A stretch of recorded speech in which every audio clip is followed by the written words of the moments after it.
Zed Nasheet, how are you? Good, yourself? Pretty good, but I'm feeling better now that you're here. Thank you. Thanks for having me. Mate, my pleasure.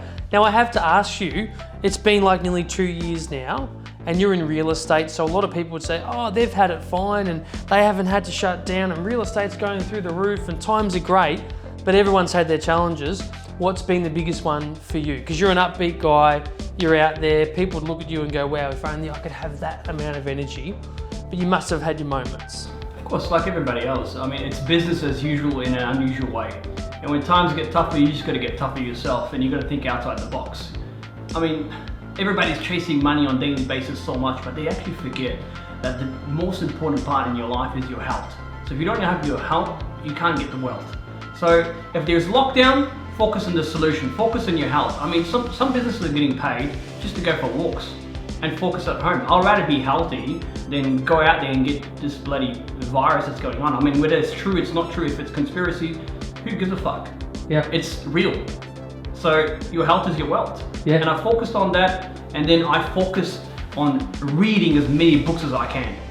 And I'm usually the type of person where I never ever have time for myself, and I'm always trying to close this deal for this client, that client, blah, blah, blah, blah, doing transactions. I focus on my health because I wanted to come out stronger mentally, socially, and communication-wise, marketing-wise, and having a business plan for the next 20 years. I use this time to actually have a business plan for the next 21 years. Great, I love that. So you mentioned reading as many books as possible, right? And you talked to me off camera about one of your idols, Jim Rohn. Yeah. Now, I mean, I've read Jim Rohn, I love him. How far into the first books on that topic of kind of personal development was he? Was he one of the first, or was he a little while down the track, or where did Jim really start to make an impact? I think the fact that Jim mentions Dale Carnegie himself and Earl Shelf, his own mentor as well, you just got to get more into detail. And I self-educated myself in terms of those books that was relevant to me, to my vision. Mm-hmm. Because at the end of the day, I mean, if I was to die and then I get reborn again, I'll pick sales over and over again. Because you need people skills, whether it's you're a doctor, whether you're an engineer, you got to be a people's person. So then you got to learn how to self-educate yourself on how to overcome those objections and making sure people like you when you speak, so people listen to you, the purpose of your life, what's your perspective, what drives you. Those books are there for you to actually educate yourself so you can become more valuable to the marketplace. And so, Jim Rohn's a good example of that. I love it. And so now you've actually turned your hand to writing your own book. What's inspired that and what's it all about? So my book is about mainly objection handling, social media marketing, personal development, negotiation, pitching, anything to do with sales. It's in my book. It's called The Sales Machine, How to Sell Anything to Anybody. I love it, mate. The road to Zold. I haven't come up with a title Sell me yet. this pen. Now tell me, right, objection handling, oh my God. For anyone listening and watching who's starting a business or knows deep down in their heart that they really need to explode their sales to get their business to where they want to go, what's the basic advice around objection handling and overcoming that fear that a lot of people would have around picking up the phone and selling their own business to others? You have to embrace rejection. You can't get into sales or business because if you've got the mentality saying that, you know what, I will do this, I'll do that, I'm scared to pick up the phone, I'm scared to get rejected. I mean, they've named the shop after me in Melbourne, the Reject Shop, you know? And the more no's you get in life, the closer you get to a yes. So if you're a businessman, even if I was to start a fish and chip shop, not everyone's gonna like your burgers, not everyone's gonna like you. At the end of the day, it's not about who you know, it's about who knows you in this business. And you gotta embrace objections, you gotta embrace rejections in this game that you're in. And you gotta kill the fear inside you, because what happens is, most people will have that fear of saying, I'm gonna get rejected, he's gonna abuse me, she's gonna abuse me, what's gonna happen? Well, if it was easy, every single other person will be doing this job. It's not easy for you to pick up the phone and say, you know what, I'm gonna embrace this. So, there's a psychology to everything, and the psychology is, pick up the phone, and it's a numbers game, and don't take things personal. And people, if they throw an objection at you, don't focus on the problem, focus on the solution. 99.9% of every client I've always met, they've always focused on the problem. And then half an hour later, you're still discussing the problem, instead of focusing on the solution. If you want to buy a car today, you don't have insurance, you just go run into a pole, or you don't have insurance, of course you're gonna shit yourself. But the solution is, you know what? I fucked up, I'm gonna learn from it, and I'm gonna learn from my mistake, I'll make sure it doesn't happen. Because stress and anxiety is only there if you choose it to be. Mate, that's fantastic, you're on a roll. Yeah, I want to take a diversion for a moment. Do you want a drink? No, I'm joking. Yeah, I don't have the keys. That's the only problem. Take me back. So take me back to where you were born and the story of how you came to be here in Australia, but also how you managed to build this empire of a business, as an immigrant. I was 12 when I came to Australia. We had to migrate to Afghanistan. Exactly what's happening right now, because of the Taliban, we had to flee off. Back in 2000, the exact same thing, what's happening right now in Afghanistan, we were one of them. It's been 20 years and it's the exact same thing. It's been 20 years, yeah. Exact same thing. We were one of them. We had to migrate to Pakistan because we were going through these problems and Dad couldn't work anymore. Our lives were in danger. And we ran away for our lives pretty much. And then we migrated here. My auntie's been here for like 3 decades. So she sponsored us here, and when we first came in here, everybody was the same. There was no such thing as class. You're a taxi driver, so I'm better than you, and then you're a doctor, you're better. There's no such thing as class. And that's what I love about this country. Everybody's equal. Whether you're a bus driver, whether you're a doctor, you get the same respect. And in the Middle East, you'll notice that once you go over there, there's a lot of class. And you could pretty much bribe a copper. I mean, look at my president right now. I mean, he flew off. Yeah. He swore that, that I'm going to do bloodshed for this country, blah, blah, blah, all these promises. Well, who knows? I'm not a politician. Yeah. But at the end of the day, the country's been in war for the last 50 years non-stop, so we have to migrate here. And then we've got the land of opportunity right now. You can be whoever you want to be as long as you put your mindset to it, as long as you've got the right work ethics and disciplines in life. So yes, we've gone through the hardship, and Zed Real Estate is created by 4 brothers, including myself, the youngest one. I was in real estate. You're the baby boy. Yeah, baby boy. Most talented one is the youngest one. No, they're all talented. I would have to say I'm the one with the more drive and enthusiasm because, like everybody, every single individual and everyone's family's got their own drive, their own, enthusiasm, their own different lifestyles and the way that they all look at life. One of them that just wants to be happy. The other one is a shark salesman. The other one just wants to put food on the table for his missus. That's their vision. So we've combined all different personalities into one banner, and that's why Zed is where we are today. I have to ask you, a lot of people talk about how Australia can often be the hardest country to be an entrepreneur in because it's a first world country. Having been born in maybe not a first world country, do you think that contributes to your edge? Australia is the easiest country in the world to make money. It's the easiest because at the end of the day, if you, again, work hard and you have a perspective and you know exactly what you want, you got a purpose, write it down, you'll get there. Australia is the easiest. America would be hard because there's too many Zeds around. There's too many, Johns around. It's already been there, done it. You try and do something different and innovative in Australia, it just stands out because we're so conservative, and I fucking love it. So you love sales, you love influencing people, you love really going out there and getting it. What made you choose real estate as opposed to maybe finance or the stock market or another type of business? What made you go, real estate's for me? Why not? We live to pay our assets off. Real estate's a long-term investment. The only way you can be a billionaire is through asset-wise. People are millionaires asset-wise, not cash flow-wise, because you'd be stupid to have cash $4 million just sitting there looking at it. You've got to invest it. And real estate's the safest investment. So if you look at the history and you look at the past, I haven't met one person that's lost money in land, and God doesn't make land anymore, so you've got to invest in land. Correct. What's the biggest mistake you've ever made? The biggest mistake I've ever made, that's actually a good question. That you've probably learnt from. It's actually, you feel blessed that you got to have it so you could learn the lesson you got out of it. Well, every day we're humans and we've got to learn. And we've got to learn from our mistakes. Like everyone, I've made mistakes, I still make mistakes today. But as long as you learn from those mistakes. I've got plenty of mistakes. I can't say I've made that mistake. I make mistakes every day. What was the biggest success recently you had, and how did you celebrate it? I couldn't really celebrate. I just had one of my biggest months in real estate. Alone I've closed with myself and my sister about $86 million in 1 month in lockdown. I couldn't celebrate. I would have celebrated somewhere in Europe right now, but that's a hell of a Zoom party, isn't it? It is.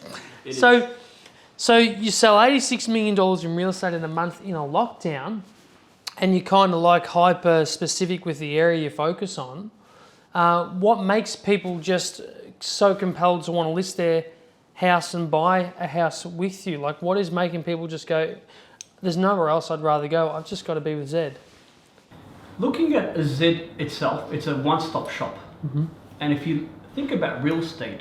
There is so many things that people think about getting finance, from conveyancing, from renovating, from getting financial planning. You're talking to your accountant. We wanted to create a one-stop platform where we're known as wealth creators, not just a real estate agent. And we're not just your local real estate agent. I want to be able to lead by example and create more value to the marketplace, including my staff members, on how to generate more lead. If you're out after an investment property, go talk to Zed. He'll be able to guide you and help you create that wealth in terms of cash flow. If you want commercial property, go talk to Zed. If you want land, go talk to Zed. If you want land banking, go talk to Zed. If you want to do flips, go talk to Zed. They'll provide you money. They will look at the contracts. Solicitors are in there. They've got architects and they can build for you as well, and they can flip for you. It's a one-stop shop. It would take all my credibility out if I just say I'm just a local Brighton agent. No, I'm a salesman. Then I need to learn how to sell anything to anyone regardless. I can sell you right now for a good price. I mean, you look priceless. You know, I can sell this chair, I can sell these drinks here because you're a salesman. Now, when you talk to a salesman, your selling skills shouldn't stop in one Brighton area or Toorak area. When you talk to a salesman, they're going to give you those goosebumps, that energy, that enthusiasm that actually comes from deep end. So tell me, right, you see businesses like Afterpay, Canva, Atlassian, these huge Aussie businesses that are doing really well overseas. They're unicorns, you know, they're worth $1 billion. What to you makes someone or something a hell yes for you going, you know what, I really want to invest in that. I want to get involved in that early because I can see that is going to explode. Is it when you see a really compelling entrepreneur, or is it when you discover a really cool idea, or is it when maybe you see a combo of both together? But what really pricks your ears up to go, you know what, I want to find out more about that investment opportunity? I personally wouldn't touch anything I don't know about. It's ideas. I think people lack ideas.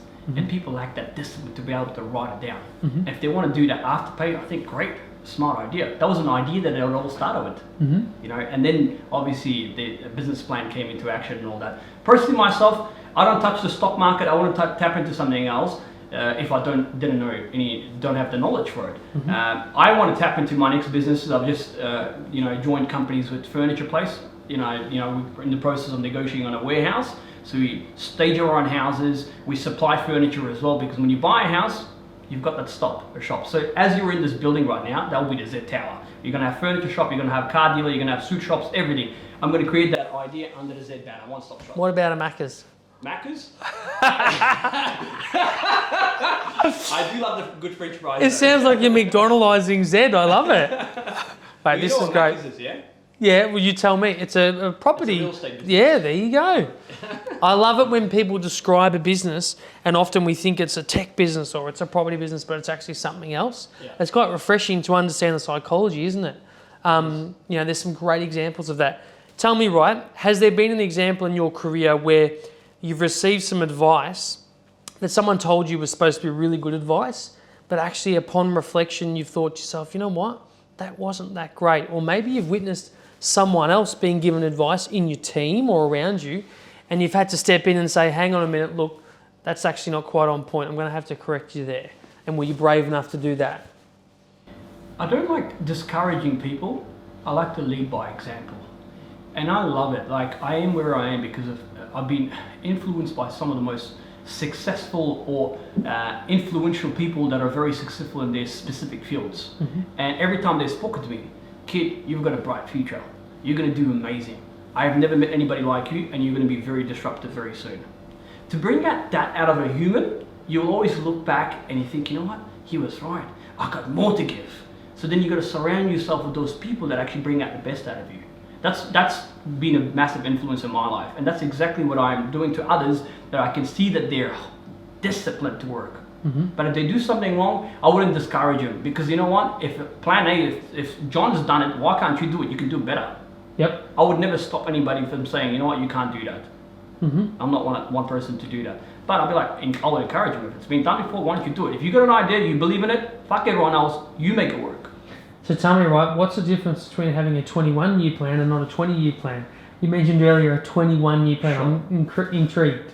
So the 21-year plan, I think you need to have goals weekly, daily, yearly, every 3 years, every 5 years, every 10 years, every 15 years, every 20 years. And then the 21 years is very specific reason being is it's got to be a realistic goal for me to get to that goal at the end of it.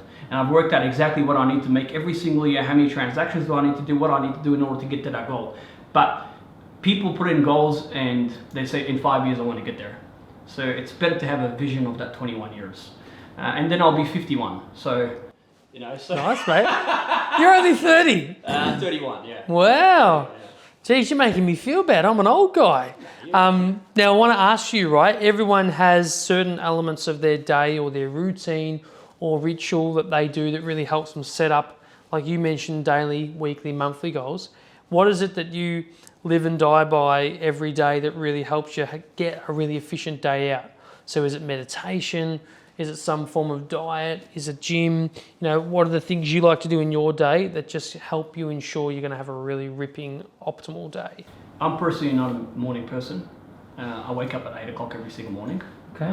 Every second morning? Every single day. Oh, every single day? But unless I have to get up. The reason to that is I work till 9, 10 o'clock every single night. Whilst others are sleeping, I'm still working and I'm still grinding. Fitness is something that actually helps me a lot with my mindset. Looking after your own health and looking after your own body. I come from a Muslim background, and in terms of meditation, I pray. There you go. I'm supposed to pray 5 times a day. I don't do 5 times a day. I probably do once a week, I'll be honest with you. But fitness, meditation, and just having gratitude and being thankful every single day that you wake up, saying, thank you God, I've got good health. The rest, you can make it happen. Mm-hmm. So fitness helps me to overcome anything else, and I just get lost in my zone. And then if I can get really frustrated, then I just jump on the drums. Mm-hmm. I love that.